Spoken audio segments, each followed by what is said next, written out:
try again. He's a lot better at it than I am. I don't know where he got it. I'm pretty upset about the government and taking over everything. Last night we met with Steve Levy up here about his candidacy for governor. I went in there with an agenda of my own, thinking I want to see certain things from anybody that I would even consider. One of them would be a contract that says that this is what I want to do and hold me to it. And he had a contract. He was ready.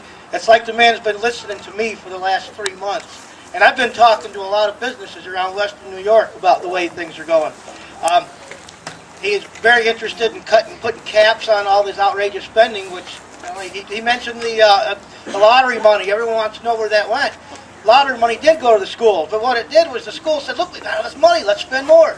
The lottery was supposed to have been used to fill in gaps, to keep a cap. He wants to enact caps.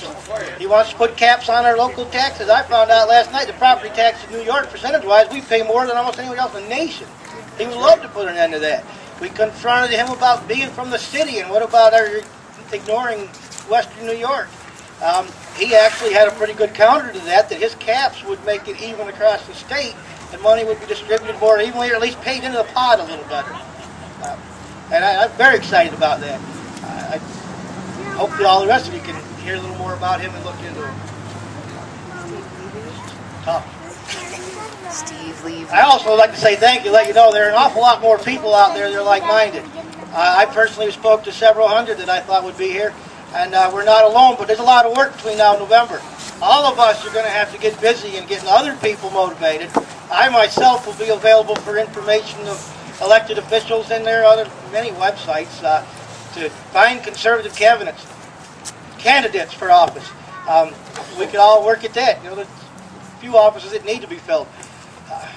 And it's tough times ahead. I'm very concerned. I probably would have been a little happier if there were more people. I'd be more calm. It shows what a bigger job we all have. There are systems to make things better. I like smaller government altogether. That is the Tea Party. Let's bring it back down. Like my son had said, let's get them out of all the unions out of the school. Let's bring it down to where people pay the price for what happens. Reward good teachers instead of just more and more money into computers. Let's get the good teachers motivated. And as far as health care, there are options. Why can't we all unite into a co-op? And we're the ones that go to Olean General Hospital. How about we make Olean General Hospital work? Get the government and insurance companies completely out. That'll cut costs. Look at how much money doctors spend on keeping extra workers around to do all the paperwork for bulk. It's just killing them. I spoke to many doctors. I was in D.C. on the 20th rallying against this health care bill, and the few people I said there are good options. Republicans put many good options on the table, and they were just completely ignored. They are there. We need to get with our representatives on a regular basis and fight this agenda that is just going to drown us. I've told many people that this could be our last attempt at a peaceful solution. If they keep pushing, it could be over the edge. What's the black minister out of Louisiana last week talked about how he's really pissing off a lot of white people down there that are his constituents, being called racist. They're not racist. I'm referred to a racist constantly, and I said, how is that so? I've been talking to you for 4 years, and now all of a sudden you're changing your attitude toward me. It scares me that to stand up for the rights of my son and his future, and my daughter and her future, and I get beat down that I'm racist. These are real issues that need to be addressed and not be diluted by lies. Ryan Cotter. Whenever the liberal starts losing sight, he shouts racist. That's about what it is. All right. Has anybody heard me yet? Also, this mic is open to anybody. Any of you that want to come up here and speak. I think we got to speak right now. Yeah, I got to let Carl up first. He helped organize this. I'm hoping to do a little better next time. I appreciate your time. Absolutely. Thank you for coming. We will both work harder on getting our message across, but I'd love to speak to any of you. I've got lots of things that I'd like to present with you. Feel free to say hello.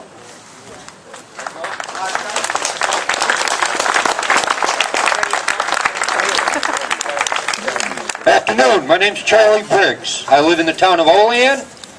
I'm 58 years old. I'm a United States Air Force veteran. I served during the Vietnam War. I was stationed in Europe. My two older brothers each did 2 tours of duty in Vietnam. I'm a retired New York State professional firefighter. I currently work at the rehab center.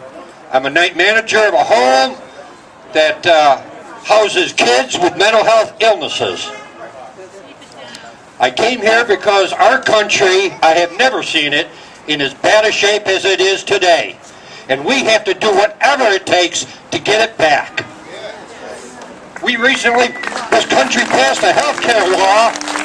Explain to me how a health care bill can be passed in this country. It does not include a single provision for one nurse or one doctor to be employed. But it calls for 16,000 IRS agents to be hired. How does that make any sense? Is that insane? Doesn't it tell you what they're really trying to reform? They don't give a rat's ass about health care. They care about controlling our money. And we gotta do what we need to do to get this country back.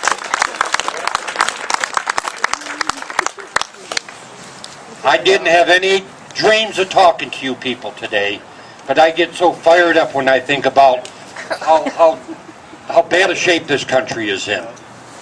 I've seen a lot of storms over my 58 years, but I always knew that it's always darkest before the dawn. This is the beginning of our dawn. Us getting together. Us assembling. Us doing what we have to do. Do not let this end anytime soon. We're just starting out. Carry this not just through the elections in November, but after whoever gets elected, keep the pressure on them. When they control our taxes, they control us. When the government is so big that they can provide everything you need, they're also strong enough to take everything you have.